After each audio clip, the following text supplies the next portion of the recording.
Alhasil, lantaran mati penasaran, arwah Sumiati menjelma menjadi hantu dengan segala bara dendamnya. Sasarannya adalah tukang becak dan supir angkot, terutama mereka yang memakai baju merah. What's up guys? Balik lagi bersama aku Ucok, dan kali ini aku akan membahas mengenai Sumiati, cerita hantu legendaris dari Makassar. Hampir di seluruh daerah di Indonesia memiliki urban legend masing-masing. Salah satu yang cukup terkenal adalah hantu Sumiati. Mendengar namanya saja memang khas orang Jawa. Tetapi hantu ini justru gentayangan di seluruh penjuru Makassar, Sulawesi Selatan. Urban legend ini sudah terkenal sejak 90-an dan bertahan hingga saat ini. Lalu, bagaimana awal mula kisah hantu Sumiati? Berikut adalah ceritanya.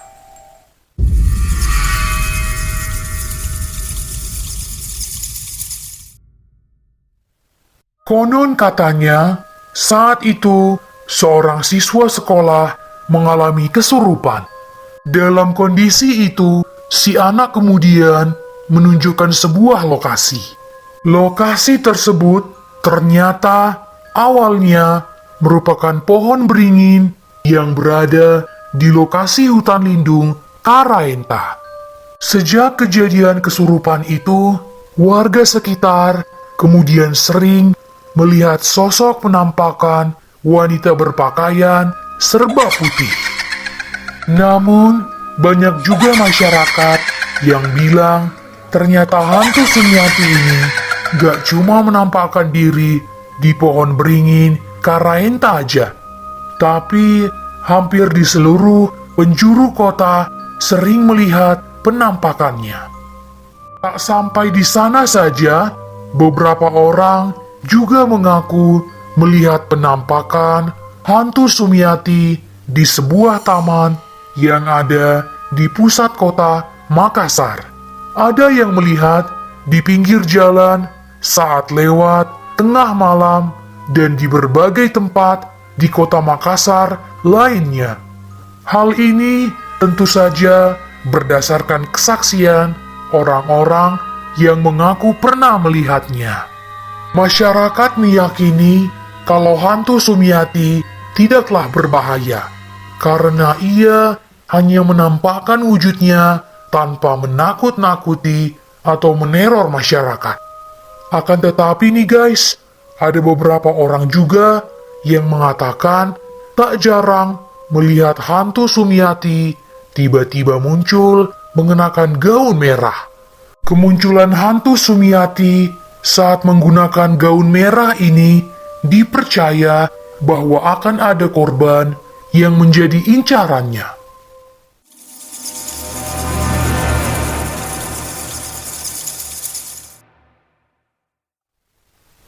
Ternyata ada beberapa versi perihal asal-muasal Sumiati ini. Konon, semasa hidupnya, Sumiati adalah seorang perantau yang mengadu nasib di Makassar. Namun, daerah asalnya tidak diketahui. Ia ingin mengubah nasib dengan bekerja di kota yang dulunya bernama Ujung Pandang tersebut. Bukannya mendapat keberuntungan, nasib sial justru menimpa hidup Sumiati. Pada suatu malam, saat ia berjalan sendirian, segerombolan pemuda tiba-tiba datang yang kebetulan berpapasan dengannya di jalan. Lantaran suasana yang sudah sepi, suara Sumiati saat meminta pertolongan lenyap ditelan sunyi. Malam itu, Sumiati dilecehkan kehormatannya oleh kawanan bejat ini. Mereka menyekap dan memperkosa Sumiati secara bergiliran. Setelah itu, mereka menyeret Sumiati dan berniat untuk membuangnya ke suatu tempat. Selama perjalanan, Sumiati pun mengetahui kalau pemuda-pemuda itu merupakan tukang becak dan supir angkutan kota yang ada di Makassar. Kala itu, dia memang masih dalam keadaan hidup dan sadarkan diri. Naas, Sumiati tewas dalam perjalanan, hingga akhirnya salah seorang dari mereka tak sengaja membunuhnya. Ia dibunuh karena mencoba melawan pemuda tersebut di dalam mobil. Mayatnya kemudian dikubur sekenanya. Dilansir dari Republika, pihak kepolisian pun kala itu tak berhasil mengungkap para pelaku pemerkosa Sumiati. Jadi gak heran ya kalau Sumiati sangat dendam terhadap pemuda-pemuda tadi. Versi lain menceritakan bahwa Sumiati disebut sebagai seorang perempuan penduduk kawasan Sinisara, Kecamatan Talu. Perempuan tersebut menjadi korban perkosaan tetapi tidak sampai dibunuh. Namun, ada rasa malu yang ia tanggung dan harus disembunyikan. Belum lagi cibiran dari keluarga dekatnya. Tak sanggup menahan rasa malu lebih lama, Sumiati kemudian memutuskan mengakhiri hidupnya dengan cara gantung diri di sebuah pohon besar sekitar kawasan Benteng Fort Rotterdam. Setelah ditemukan oleh warga setempat, jasad Sumiati kemudian dibawa ke rumah sakit yang terletak di Jalan Tinggi Mae. Setelah mayatnya dibersihkan, Sumiati pun dikuburkan di sebuah kawasan bernama Bero Angin. Walaupun demikian, tidak ada alasan pasti kenapa Sumiati versi ini kemudian menakut-nakuti orang.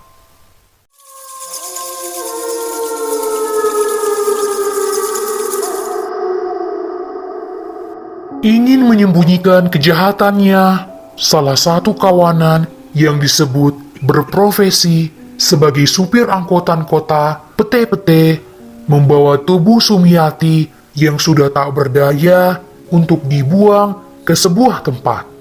Di perjalanan, Sumiati yang lemah tak berdaya mengetahui bahwa kawanan biadab ini sehari-hari bekerja sebagai supir pete-pete dan pengayuh becak.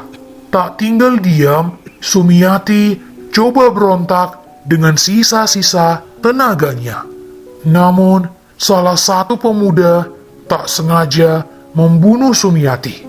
Kaget bukan main, tujuan mereka pun berubah menjadi mengubur Sumiati. Setelah sampai di wilayah terpencil, kawanan ini kemudian menggali kuburan dan memakamkan Sumiati di liang tersebut. Alhasil, lantaran mati penasaran, arwah Sumiati menjelma menjadi hantu dengan segala bara dendamnya. Arwah penasaran Sumiati menghantui seluruh penjuru kota Makassar. Sasarannya adalah tukang becak dan supir angkot, terutama mereka yang memakai baju merah. Konon, pemerkosa Sumiati saat itu bekerja sebagai tukang becak atau juga supir angkot. Salah satu dari mereka mengenakan baju merah. Itulah sebabnya Sumiati kerap menghantui pria yang memiliki profesi sama seperti tukang becak dan supir angkot. Walaupun begitu, Sumiati dianggap sebagai hantu yang tidak berbahaya oleh warga setempat. Sama seperti cerita pertama tadi, saat menampakkan diri dengan baju putih, Sumiati sebenarnya ingin menunjukkan eksistensinya di tengah masyarakat. Lain halnya jika ia mengenakan baju berwarna merah. Warga setempat percaya bahwa ia sedang mengincar seseorang yang akan dijadikan korban selanjutnya. Konon, seseorang itu akan tertimpa kesialan jika melihat sosok Sumiati berbaju merah. Entah kematian, kecelakaan, atau hal buruk lainnya.